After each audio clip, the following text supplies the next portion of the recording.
Poland has recently proposed a law that penalises those who hold Poland responsible for Nazi German atrocities committed during World War II.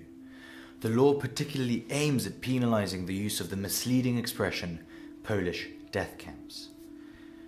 This law has led to some very strong words and sometimes accusations, in particular from Israeli leaders, with some going as far as to accuse Poland of running death camps.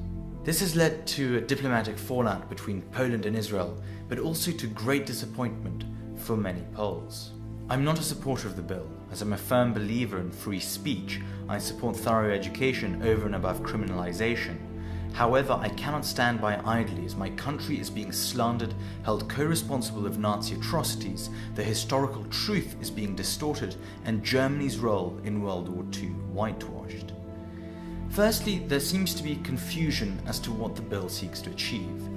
The bill is similar to the Holocaust denial laws in many Western countries. It intends to punish those who describe the death camps as Polish and thus shift the responsibility of the crimes. Secondly, there appears to be confusion about why Poland cares so much. Many of you may wonder why the term Polish death camps is so problematic. After all, many of the camps were located in present-day Poland. However, this is geographically and historically inaccurate, and referencing them that way deflects responsibility from the perpetrators onto the Poles, who were one of the greatest victims of German Nazi atrocities. Poland at that time was under occupation and was integrated into the German Third Reich. The genocidal Generalplan Ost involved not only the annexation of Poland, but also the total destruction of Polish culture and nation. Unlike the rest of occupied Europe, in occupied Poland there was no official collaboration at either a political or economic level. Despite military defeat, the Polish government never surrendered to Nazi Germany, instead evacuating to the west, where it continued the fight. The Poles set up the largest underground resistance in all of occupied Europe. The Home Army had some 400,000 members at its peak, and small acts of resistance were widespread and commonplace. The Israeli War Crime Commission estimated that less than 0.1% of ethnic Poles collaborated.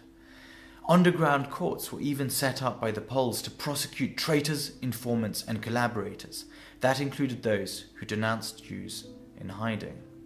The German occupation resulted in the deaths of some 6 million Poles, of which 3 million were Jews, or roughly in total 20% of Poland's pre-war population.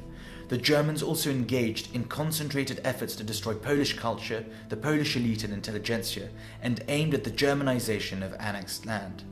However, before the destruction of Poles, they set the aim of eradicating European Jewry.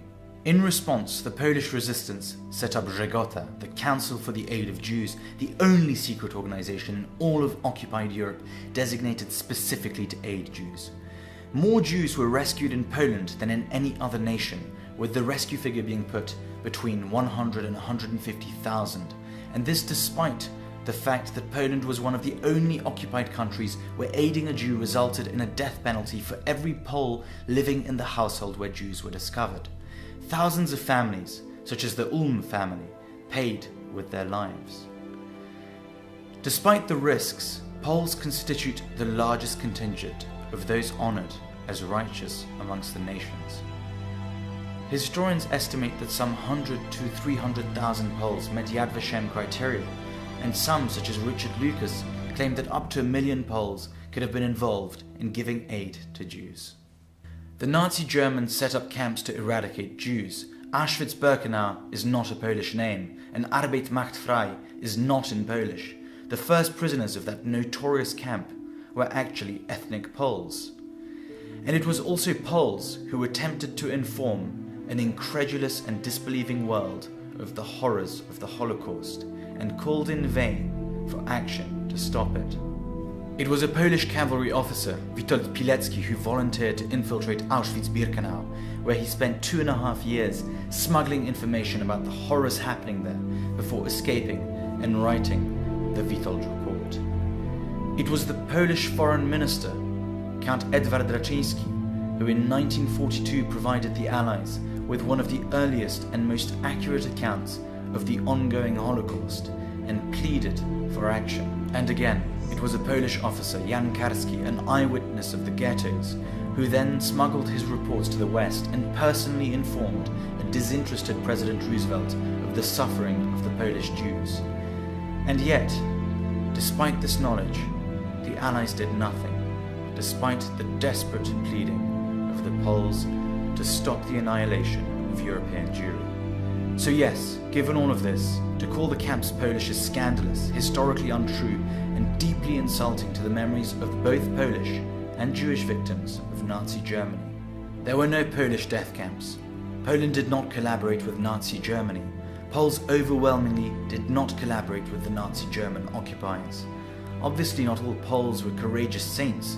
No one in Poland is denying that some Poles did despicable things, nor is anyone denying that there wasn't some anti-Semitism in Poland before, during, or after the war. However, the simple truth is that the camps were designed, created, operated, staffed, and run by Nazi Germany and their collaborators.